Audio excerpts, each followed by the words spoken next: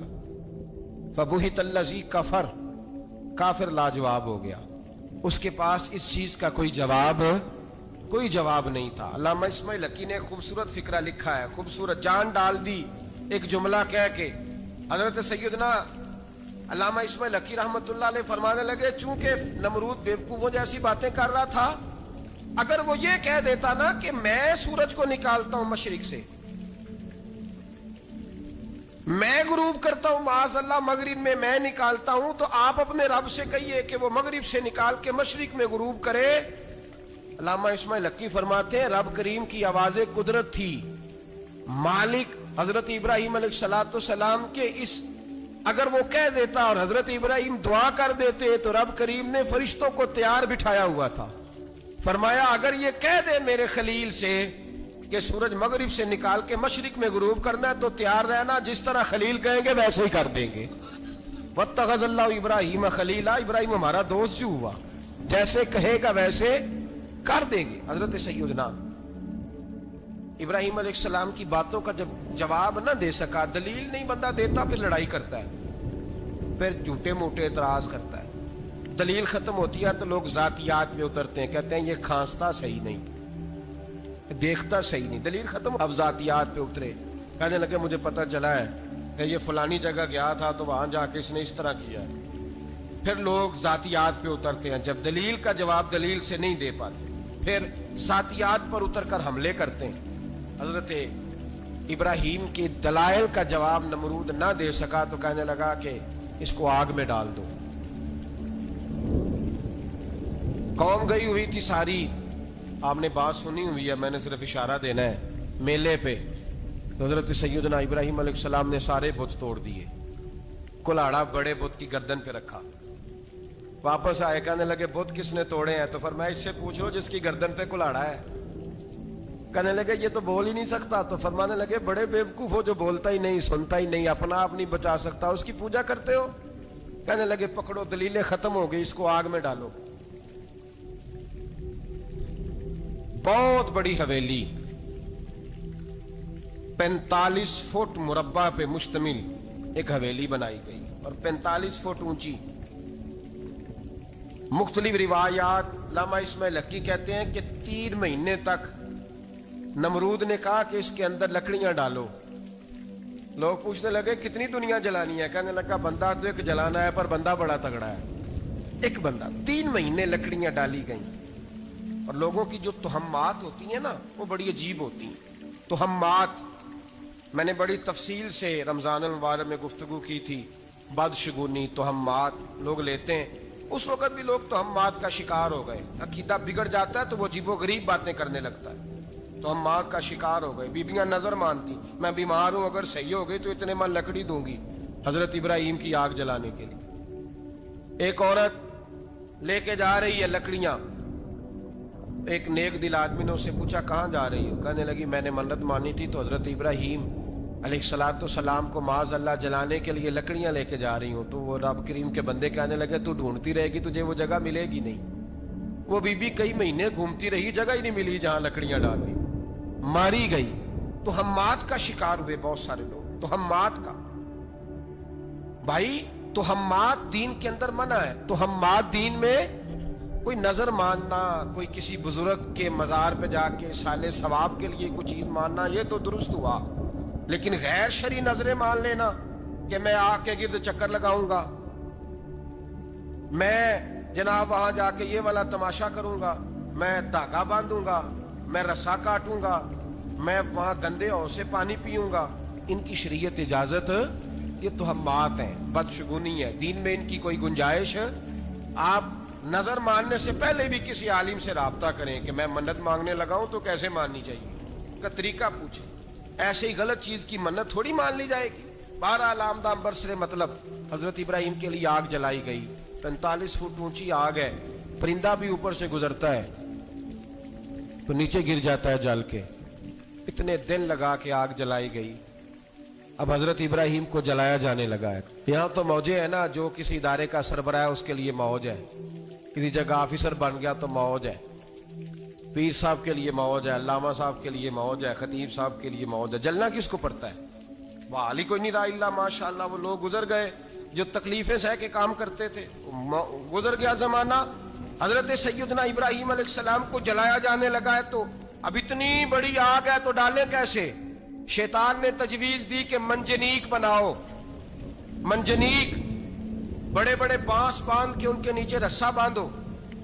وہ جس طرح جھولنے کے لیے جھولا بنایا جاتا ہے, اس طرح ایک منجنیق پرانے زمانے میں اس میں پتھر رکھ کے پھینکے جاتے تھے دشمنوں پہ. وہ منجنیق بنائی گئی کہ دور سے حضرت ابراہیم کو پھینکیں گے. ہاتھ حضرت ابراہیم کے باندھ دیے, پاؤں مبارک باندھ دیے, پوری زمین پہ ایک نام لینے والا خدا کا. اور اس کو آج رسیوں میں جکڑا ہوا ہے. جب پھینکا جانے لگا نا آگ میں, حوریں رونے لگی, فرشتے تڑپنے لگے, اے اللہ یہ کیا ہونے لگا ہے؟ ایک تیرا خلیل اور وہ بھی آگ میں. فرمایا جاؤ جا کے اس سے کہو اگر تمہاری مدد لیتا ہے تو اسے بچاؤ. ہوا کا فرشتہ آیا, کہا ابراہیم اگر تو کہے. او بھائی ان چیزوں کو کہانی سمجھ کے نہ سنا کریں, یہ داستان نہیں, یہ وہ طریقے ہیں جو ہمارے رسول نے ہمیں اپنانے کا حکم ارشاد فرمایا ہے. جو عقیدے, یہ وہ نظریات ہیں جو ہمیں اوڑھنے کو کہا گیا. اپنے رب کریم کی رضا پہ راضی رہنے کے یہ وہ خوبصورت مواقع ہیں صوفیاء نے جن کو بنا کر سمجھا کر ہم تک پہنچایا ہے. یہ ہے اہل طریقت کی باتیں. وہ کہتے ہیں یار جس حال میں رکھے راضی رہنا ہے. حضرت ابراہیم علیہ السلام کو پھینکا جا رہا ہے, فرشتہ آیا, اے اللہ کے خلیل اگر حکم دو تو اتنی ہوا چلاؤں کہ نمرودی جل جائیں سارے, آگ ان پہ پھینک دی جائے. آپ نے فرمایا تو جا, تجھ سے مجھے کوئی کام نہیں. تھوڑی دیر کے بعد پانی کا فرشتہ آیا, کہا حضور اتنی بارش برساؤں گا کہ آگ بجھ جائے گی. فرمایا تو جا, تجھ سے کوئی کام نہیں. اب جب منجنیق میں رکھ دیے گئے, آگ میں جانے کا لمحہ ہے, تیاری ہے, حضرت جبریل امین حاضر خدمت ہوئے. کہا ابراہیم کوئی حاجت؟ فرمایا تجھ سے کوئی نہیں. کہا چلو مجھ سے نہیں تو رب کریم سے ہی بات کر لو, مجھے پتا ہے میں چھوٹا ہوں, آپ مجھ سے مدد کیوں لوگے, رب کریم سے ہی بات کر لیں. تو حضرت ابراہیم کہنے لگے جبریل یہ بتا, رب کو نہیں پتا اس کا خلیل کس حال میں ہے, اسے نہیں پتا میں کس حال میں ہوں, میرے ہاتھ بندے ہیں, پیر بندے ہیں آگ میں, اسے نہیں پتا. بتایا تو اسے جاتا ہے جس سے خبر نہ ہو. تو اگر اسے پتا ہے, اگر وہ جلانے پہ راضی ہے تو میں بھی جلنے کو تیار ہوں, میں تیار ہوں, میں تیار ہوں. اسے کہو ٹھیک ہے. حضرت سیدنا ابراہیم علیہ السلام کو منجنیق میں ڈال کے جو پھینکا آگ میں, یا نارکونی بردم و سلامن علی ابراہیم, اللہ نے فرمایا اے آگ میرے ابراہیم پہ ٹھنڈی بھی ہو جا اور سلامتی والی بھی ہو جا. حضرت ابراہیم کو دو فرشتوں نے بٹھا دیا زمین پہ, پھول کھلے ہیں, کونپلیں مہک رہی ہیں, کلیاں خوشبو دے رہی ہیں. حضرت ابراہیم نے سر سجدے میں رکھ دیا, سبحان اللہ والحمد للہ ولا الہ الا اللہ واللہ اکبر. حضرت ابراہیم اللہ کی تسبیح پڑھنے لگے, رب کریم کا شکر بجا لانے لگے. نکلے وہاں سے, کچھ دن گزر گئے, نکلے, حکم ہو گیا ابراہیم علاقہ چھوڑ دو. حضرت ابراہیم علیہ السلام وہاں سے نکل کے مصر آئے, چچا کے پاس ٹھہرے. انہوں نے اپنی بیٹی جناب سارہ کا نکاح کر دیا. کچھ آگے بڑھے تو ایک ظالم بادشاہ سے ٹکرائے. اس نے ایک شہزادی, ایک بادشاہ کی بیٹی قید کی ہوئی تھی, جناب ہاجرہ نام تھا, ان کو قید سے چھڑا کے ساتھ لائے. حضرت لوط علیہ السلام بھی ساتھ. یہ 4 لوگوں کا قافلہ چلا, فلسطین میں جا کے پڑاؤ ڈالا, گھر بار چھوڑا, تبلیغ شروع ہوئی. حضرت ابراہیم کے گھر میں 2 خواتین ہیں, ایک آپ کی بیوی ہیں, ایک حضرت ہاجرہ ہے. اولاد کوئی نہیں, بڑا میوہ ہے میٹھا. گھر وہی آباد ہوتا ہے جس میں بچے روتے ہیں, گھر ہوتا ہی وہ ہے جس میں بچوں کی چنچناہٹ ہوتی ہے, بھن بھناہٹ ہوتی ہے. حضرت ابراہیم نے ایک بچہ روتے ہوئے دیکھا تو آنکھوں میں آنسو آئے, کہنے لگے ربی حب لی من الصالحین, یا اللہ مجھے بھی نیک اولاد عطا کر دے. حضرت سارہ نے سن لیا, کہنے لگی ابراہیم شاید میرے بطن سے تو آپ کو نصیب نہیں, ہاجرہ سے نکاح کر لو. جناب ہاجرہ سے نکاح ہوا. اللہ تو بڑا بے نیاز ہے, رب کریم نے حضرت اسماعیل جیسا خوبصورت بیٹا عطا فرمایا. بیٹا کالا سیاہ بھی ہو تو سینے کی ٹھنڈک ہوتا ہے, پر یہ تو وہ بیٹا ہے جس کی پیشانی میں نور محمدی چمکتا ہے صلی اللہ علیہ وسلم. حضرت سیدنا اسماعیل علیہ اتنے خوبصورت. اب جس بیوی کے ہاں بیٹا تھا, بیٹھنا اٹھنا بھی زیادہ اس کے پاس, آنا جانا بھی اس کے پاس, توجہ ادھر ہو گئی. جناب سارا رشک کرنے لگی. ایک دن کہنے لگی اسے چھوڑا جنگل میں, وادی غیر ذی زرع, مکے کے پاس. بھائی ایک بیٹا عالم دین بنا لو. کہنے لگا روٹی کہاں سے کھائے گا؟ تیرے 5 بیٹے ہیں, کو حافظ قرآن بنا, کہتے روٹی کہاں سے کھائے گا؟ وہ بچہ بھی کہتا ہے میں کہاں سے کھاؤں گا. حضرت ابراہیم علیہ السلام تو چند مہینے کا بچہ چھوڑ آئے, تو کہاں سے روٹی کھائی حضرت اسماعیل نے؟ کہاں سے کھائی ان کی اماں نے روٹی؟ بھوکے مر جاتے ہیں یہ سارے. میں بڑی ذمہ داری سے کہا کرتا ہوں کہ جتنی خوبصورت روٹی اللہ کریم دین کے خادموں کو عطا کرتا ہے شاید کسی اور کے نصیب ہوتی ہو, لیکن ہم لوگ توجہ ہی نہیں کر رہے. ہمارا ذوق ہی نہیں بن رہا, ہم یہ محنت ہی نہیں کر رہے کہ قوم کو مستند علماء کی ضرورت ہے. علاقوں کے علاقے خالی ہیں, ادھر ہمارا مزاج ہی نہیں بن رہا, توجہ ہی نہیں دین کی خاطر. اور پھر چلے بچے تو بات کی بات ہے نا, جو ابھی خود جوان ہے وہ بھی تو یہ دعا. ایک صاحب مجھے کہنے لگے میں دعا مانگ رہا ہوں اللہ مجھے بیٹا دے تو میں اسے دین پہ لگاؤں گا. تو میں نے کہا آپ بھی بوڑھے نہیں ہوئے, آپ خود ہی لگ جائیں. بیٹا تو ابھی آئے گا تو لگے گا نا, تو آپ تو اس وقت ہے تو آپ تو پہلے لگے نا صاحب. 2 گھنٹے تو نکال کے آئے, دین سیکھنے کو کافی ہے. آپ اتنی لمبی سوچ رہے ہیں کہ بچہ آئے گا تو بڑا ہوگا تو وہ جائے گا تو دیکھی جائے گی. ابھی تو آپ ہیں تو آپ تو آؤ. حضرت ابراہیم نے بچہ وہاں چھوڑا. یہاں سے جو عمرہ کرنے لوگ جاتے ہیں نا, جو حج کرنے جاتے ہیں, ان کو پتا ہے کہ وہاں دنیا کی ہر نعمت ملتی ہے, پھر بھی ڈبل ٹرپل پیسے لوگ جیبوں میں ڈال کے جاتے ہیں. حضرت ابراہیم جب وہاں لے کے گئے تو کوئی انسان نہیں تھا, پانی کا قطرہ نہیں تھا. 2 کلو کھجوریں, ایک مشکیزہ, بیوی کو تھمایا. ہمارے گھر میں ہزاروں چیزیں پڑی ہیں, لیکن وہ جو توکل ہے نا وہ ختم ہو گیا ہے. اللہ دے گا, حلال حلال پہ قناعت کرے, جائز جائز پہ بھروسہ کرے, رب کریم عطا کرنے والا ہے, وہ مزاج ختم ہو گیا. حضرت سیدنا ابراہیم علیہ السلام 2 کلو کھجوریں, ایک مشکیزہ پانی کا دے کر کے, اور وہاں بٹھایا آپ نے اپنے بچے کو اور اپنی زوجہ جناب ہاجرہ کو, اور بٹھا کر کے واپس پلٹنے لگے تو حضرت ہاجرہ سلام اللہ علیہ نے آواز دی, کہا ابراہیم کس کے سہارے پہ چھوڑ کے جا رہے ہیں؟ جہاں آب زمزم کا کنواں ہے نا, جو لوگ گئے ہیں جنہوں نے صفا مروہ کی صحیح کی ہے, صفا مروہ سے باہر نکلے نا, سرکار کی ولادت کا مقام ہے, اس جگہ پہ آب زمزم کا کنواں تھا. وہاں حضرت سیدنا ہاجرہ کو بٹھایا. کوئی چیز نہیں, کوئی درخت نہیں, کوئی کھیت نہیں, کوئی پانی نہیں, کوئی کنواں نہیں. وہاں بٹھایا اور بٹھا کر کے نکلنے لگے تو جناب ہاجرہ فرمانے لگی ابراہیم کس کے سہارے پہ چھوڑ کے جا رہے ہو؟ کہنے لگے اللہ کے سہارے پہ. تو پاک باز بی بی نے ایک لفظ پوچھا, کہا ابراہیم یہ میرے رب کا حکم ہے, یہ میرے, بس جن کا عقیدہ توحید مضبوط ہو ان کے لیے ایک جملہ کافی ہوتا ہے, یہ میرے اللہ کا حکم ہے. تو جناب ابراہیم علیہ السلام فرمانے لگے ہاجرہ ہاں رب کا حکم ہے. جب یہ لفظ کہے تو چاہیے تھا نا حضرت ابراہیم تسلی دیتے, تو بی بی صاحبہ تسلی دینے لگی. عرض کرنے لگی ابراہیم اگر اللہ کا حکم ہے تو پھر آپ ہماری فکر نہ کرنا, اگر یہ رب کا حکم ہے تو پھر ہماری فکر نہ کرنا. جس رب نے ہمیں یہاں تک پہنچایا ہے وہ ہمیں کبھی بھی ضائع نہیں فرمائے گا, پھر فکر نہ کرنا. حضرت ابراہیم آ گئے, بات آپ نے سنی ہوئی ہے, اشارہ کرنا مقصود ہے. 13 سال میں چلے مان بھی لیا جائے بعض روایات کی روشنی میں کہ آتے جاتے بھی رہے, لیکن مکمل دیکھ بھال اپنے بچے کی پرورش میں پورا حضرت ابراہیم علیہ السلام کا کردار, سارا کردار ماں کا تھا.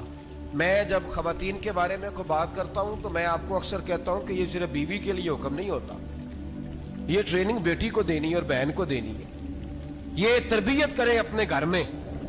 میں تجربے کی روشنی میں یہ بات عرض کیا کرتا ہوں کہ بھائی بچے باپ کے فرما بردار اس وقت ہوتے ہیں جب اماں انہیں باپ کا فرما بردار کرتی ہے, اور بچے باپ کے نافرمان بھی تب ہوتے ہیں جب اماں انہیں باپ کا.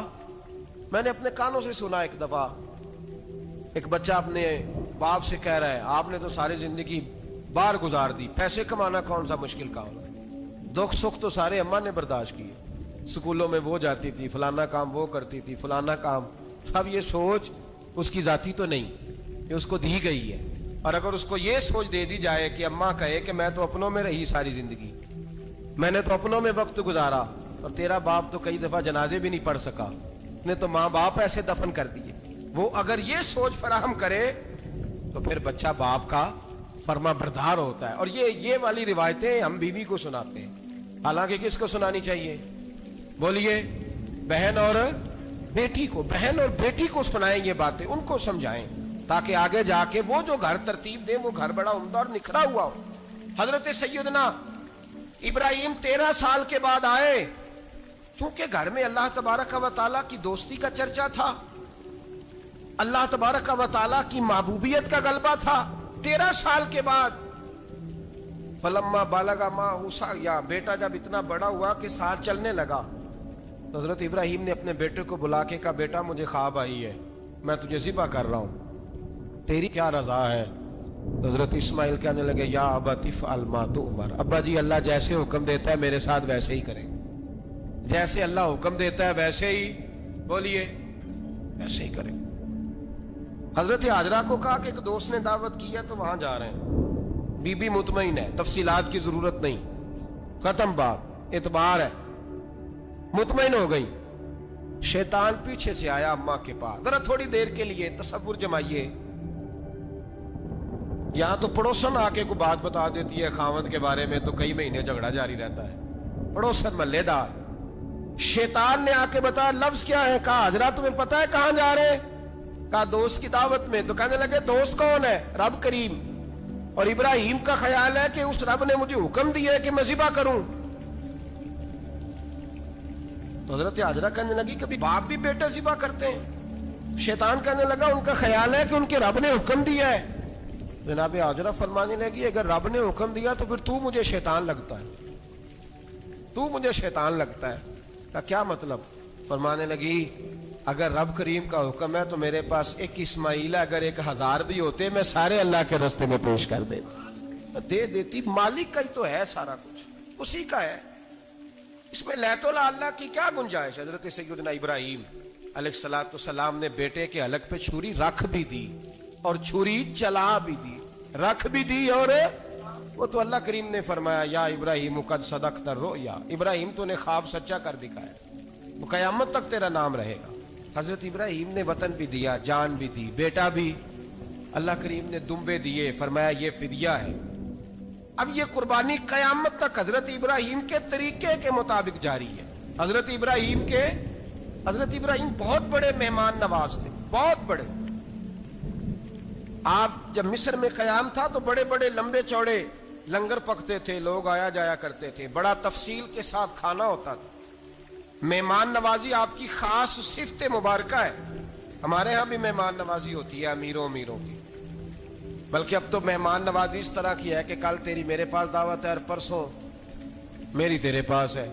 وہی امیروں میں وہ چکر رہتا ہے, پارٹیاں دوست ایک دوسرے کو ڈالتے ہیں, تیری طرف پارٹی تیری طرف, اور اسی انداز میں اب یہ عید آئے گی نا, ٹکا پارٹیاں ہوں گی جگہ جگہ, اور لوگ سوال پوچھنے لگے ابھی سے, کہتے ہیں قربانی کا کتنا گوشت گھر رکھنا جائز ہے, قربانی کا کتنا گوشت گھر رکھنا جائز ہے؟ سارا ہی جی, ہاں, اس لیے فریزر لے لے, فریج سے نہیں کام چلے گا, سارا ہی جائز گھر رکھنا, سارا ہی جائز ہے, رکھ لیں. او خدا کے بندے, قربانی وہ بندہ دیتا ہے جو سارا سال ہی گوشت کھاتا ہے. صحیح کہہ رہا ہوں؟ قربانی صاحب نصاب, صاحب استطاعت بندہ دیتا ہے نا, تو وہ سارا سال ہی گوشت, تو سارا گھر میں رکھنا بھی جائز ہے, لیکن سارا دے دینا بھی. تو جو آ رہی ہے اس پہ کیوں توجہ کرتے ہو, جو دوسرا جائز ہے اس پہ کیوں نہیں عمل کرتے؟ سارا تقسیم کر دیں, بات ختم ہوئی. یقین کریں محرم میں جا کے دوست ٹیلی فون کر کے سوال پوچھتے ہیں, کہتے ہیں صاحب سنا ہے قربانی کا گوشت محرم میں کھانا جائز نہیں. میں کہ نہیں, ربیع الاول چ بھی جائز جی, رجب رمضان تک کھاؤ, کوئی بندہ نہیں منع کرتا, اس لیے کہ کسی کو دینا تو پسند ہی نہیں. یا پھر اس میں سے جو خاص چیزیں ہیں وہ اپنی فریج میں, اور باقی جو ہے وہ دوسروں کے لیے. یہ کیا طریقہ ہے ہمارا, اور اسی پہ عمل ہے. اللہ تبارک و تعالی ہمیں سمجھنے کی توفیق عطا فرمائے. یہ قربانی حضرت ابراہیم کا طریقہ ہے. حضور نے اگرچہ نبی پاک کی اپنی سنت تھی, یہ بھی کہہ سکتے تھے سنتی و سنت ابیکم ابراہیم, میری سنت ہے اور تمہارے باپ ابراہیم کی سنت ہے. یہ نہیں فرمایا. جب صحابہ نے کہا قربانی کیا ہے, فرمایا سنت ابیکم ابراہیم, یہ تمہارے باپ ابراہیم کی سنت ہے. ہر صاحب نصاب پر قربانی واجب ہے. جو زکوٰۃ کا نصاب رکھتا ہو اس پر قربانی واجب ہے، یعنی ضروریات سے زیادہ اتنے پیسے جتنے پیسوں سے زکوٰۃ فرض ہوتی ہے اتنے پیسے جس آدمی کے پاس قربانی سے پہلے پہلے آ جائیں اس آدمی پر قربانی کرنا واجب ہے۔ بکرا، چھترا، دمبا 1 سال کا یا دمبا 6 مہینے کا ہو پر اتنا بڑا محسوس ہوتا ہو کہ لگے کہ 1 سال کا ہے، اس کی قربانی ہو سکتی ہے۔ جانور میں کوئی عیب نہیں ہونا چاہیے، اتنا کمزور نہ ہو کہ ذبح جہاں اسے کرنا ہے وہاں وہ چل کے جا نہ سکے، اتنا کمزور جانور نہ ہو، اس کے اندر بظاہر کوئی اتنا بڑا نقص نہ پایا جاتا ہو، کانا نہ ہو، لنگڑا نہ ہو، کوئی اس کی ہاتھ نہ کٹے ہوئے ہوں، ایسا نقص جو واضح ہو۔ بکرا 1 سال کا، گائیں اور بھینس یہ 2 سال کی، اونٹ 5 سال کا۔ اب اس میں یہ ہے کہ ہمارے بہت سارے دوست چونکہ ہم دیہاتی لوگ ہیں تو پوچھتے ہیں کہ دوندا نہیں ہے تو چوگا نہیں ہے، تو یہ ہماری پنجابی کی اصطلاحات ہیں، پنجابی کی۔ شریعت اسلامیہ نے سال بتائے ہیں، یہ تو ہم نے اپنی آسانی کے لیے یا دیہاتوں میں جو ماحول تھا اس طرح کا جانور لیں، خوبصورت جانور لیں۔